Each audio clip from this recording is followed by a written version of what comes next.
In this video, we'll discuss about Remdesivir, a recently approved drug for COVID-19.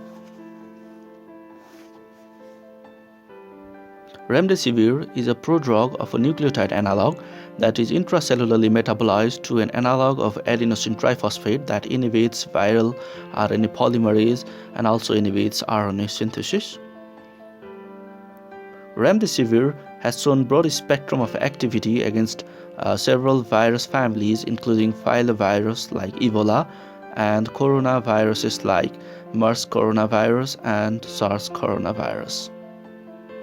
In vitro testing has also shown that Remdesivir has activity against SARS coronavirus 2, which causes COVID-19, and it appears to have a favorable clinical safety profile based on its use in acute Ebola virus infection.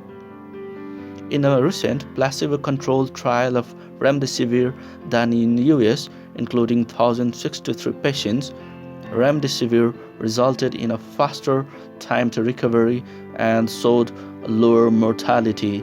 However, it was statistically not significant. In one case study, 68% of the patients receiving Remdesivir had clinical improvement based on their oxygen requirement and hospital discharge. It is a parenteral agent, and the dose used in the COVID-19 is 200 mg on day 1 as a single dose, followed by 100 mg each day for a total duration of 5 to 10 days.